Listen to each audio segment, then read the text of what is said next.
This is the penultimate conversation of the World Happiness Summit, and could think of no better person really in the entire world to interview than Gurudev Sri Sri Ravi Shankar. I'm just going to give it a short but formal introduction. Gurudev is a global humanitarian, spiritual leader, and ambassador of peace. His programs for health and holistic well-being have impacted more than 800 million people in more than 180 countries around the world. Gurudev believes that inner peace is the key to peace in the world outside. He seeks to build bridges between beliefs and religions to universalize wisdom and foster greater compassion, love, and mutual understanding for a stress-free and violence-free society. Not a bad mission statement. Thank you. So welcome and thank you so much for joining us on World Happiness Day. It's really a great privilege. A personal question. Can you share with us the first time in your life when you developed an insight or maybe even an epiphany on this notion of how to become a happy and fulfilled person? Well, from my young days, I always dreamt of a society free from violence. Wherever there was conflict, I wanted to jump in and then separate the parties, That has been my tendency. Then this idea, growing up with my teacher who has been with Mahatma Gandhi for 4 decades, and I was always inspired by a non-violent movement in society. So we grew up, though I have never seen Mahatma Gandhi, he had gone long before I was born, but the people who stayed with him, who lived with him, were one of my inspirations. They used to tell me stories about those days with him, and he would, how with such a resolute mind, he would go hold on to the principle of non-violence. And, this ancient thought of the world is one family was always ringing in my mind. So as a child, I used to say to my friends, I have family all over the world, and I want As a young child? I was just 8, 9-year-old. Okay. But then my friends would come and ask my mother, and she would just scold me, why do you tell lies? Imaginary friends. Yeah. Yes. But that was almost like a compulsion in me. I had to say that, I know somewhere in my subconscious mind that's what was coming up. That's beautiful.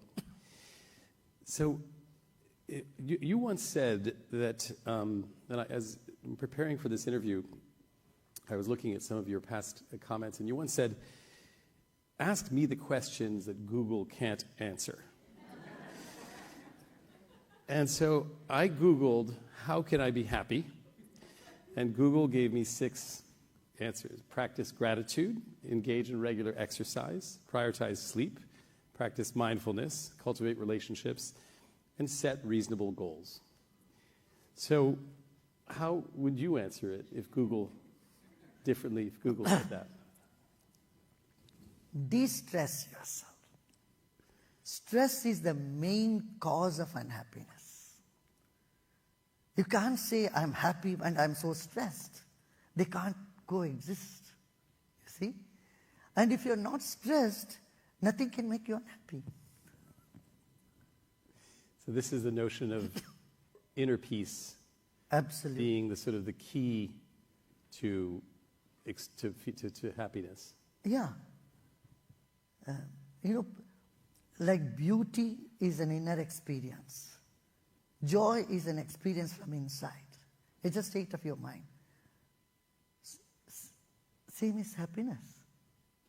And inside, if you're all muddled up and so stressed up and we're angry, agitated, or anxiety and uncertainty in the mind, happiness, though it is our true nature, we will not be able to experience it.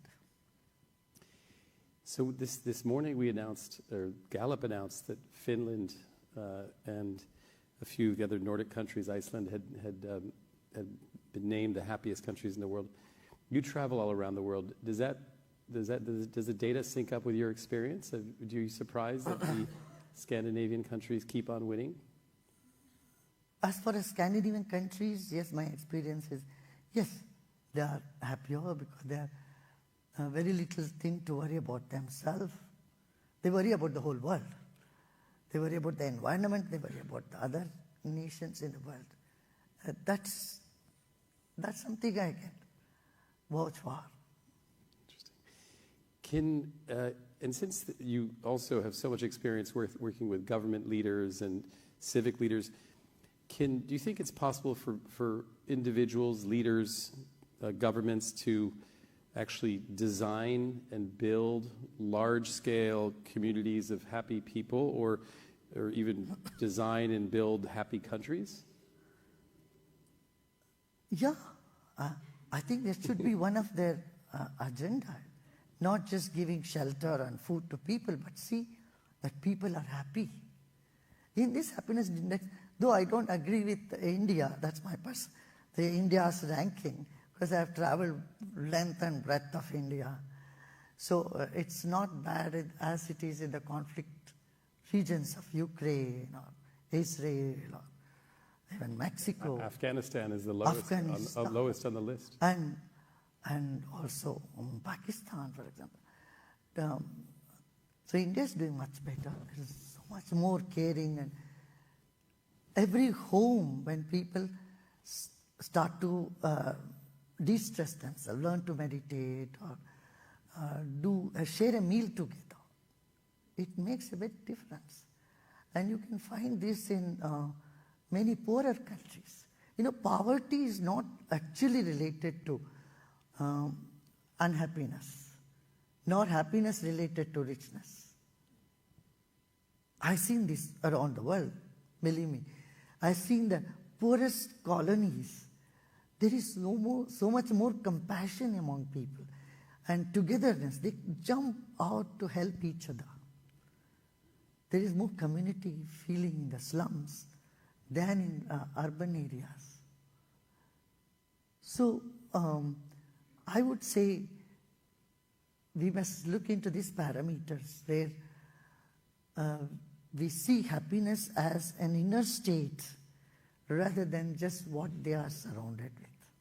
Of course, that counts, but this is one more fact that one must see, the state of mind, how less tense they are, how more confident they are, how zeal and enthusiasm they are bonding themselves with others. So America dropped to the 24th, I think it's several years of a decline in American happiness. And obviously you see huge spikes in loneliness and other factors. And I think the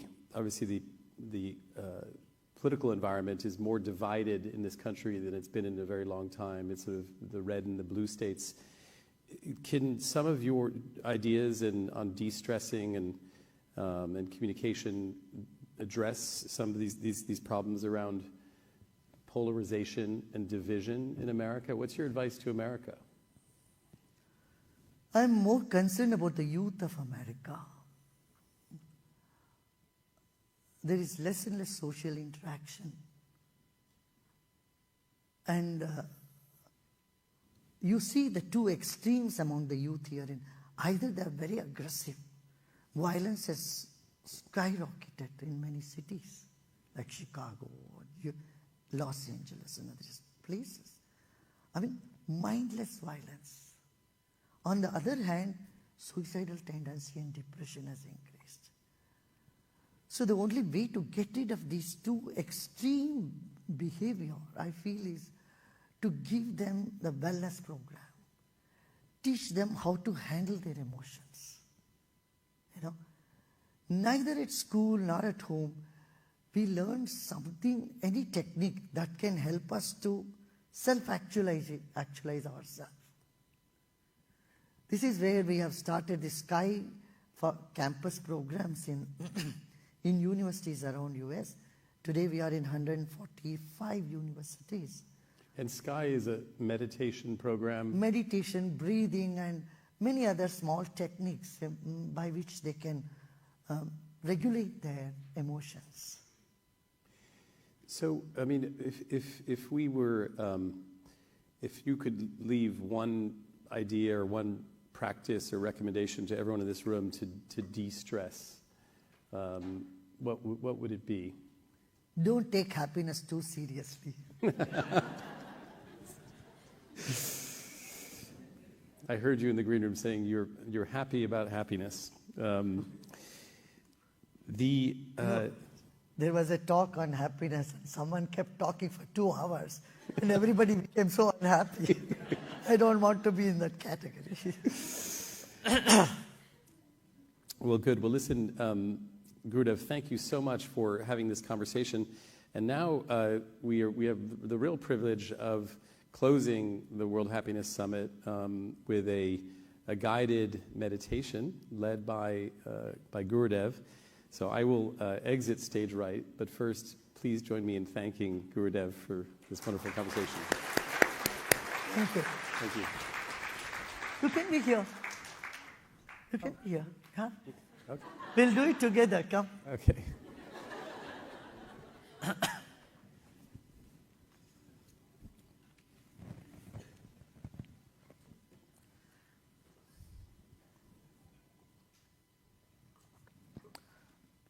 I'm going to lead you in a short meditation.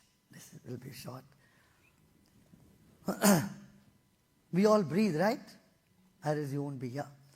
We're all breathing, and we also blink our eyes. Not only when we don't know the answer, but even otherwise. Right? Today we are going to synchronize our breath with our eye movement. How is that? Are you ready for it? See, let's see what happens. It's a simple thing. Okay, I'll add one more thing. Movement of our hands. Let's keep our palms open. And eyes closed. Now, let's bring our fingers together and breathe in and open our eyes. Open your eyes wide. Hold the breath. And as you breathe in, breathe out, open your fingers and let's close our eyes. Synchronizing breath with the eye movement. We breathe in and open the eyes, then we breathe out and close our eyes. Let's do this with the finger movement as well. Eyes open, all the fingers together, and as we close our eyes, the palms open, breath out. Let's do this now 5 times. Breathe in.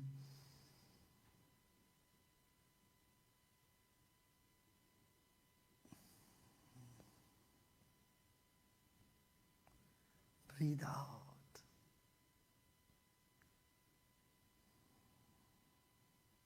Just breathe in. Eyes open. And breathe out.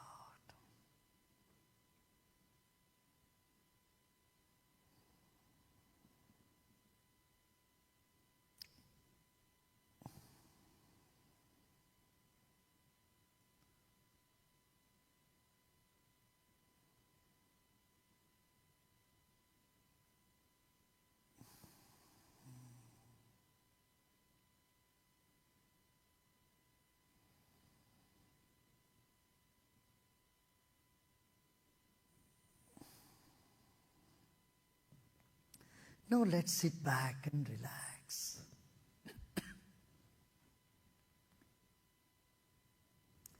Eyes closed, body relaxed.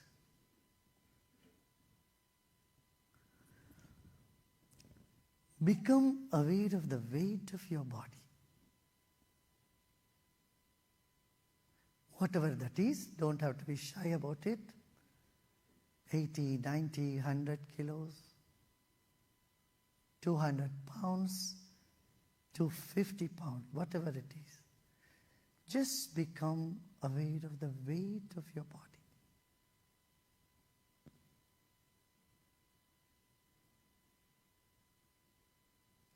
Let's take another deep breath in and hold the breath. And as you breathe out, relax your whole body and place the weight of your body on the chair you are sitting.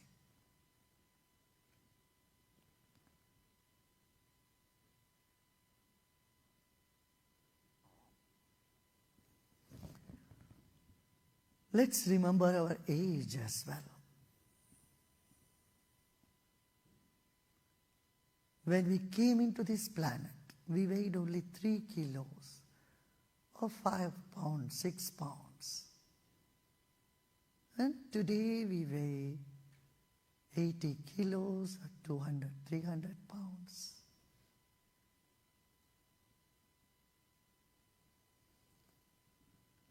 Let's become aware the chair we are sitting is carrying the weight of our body.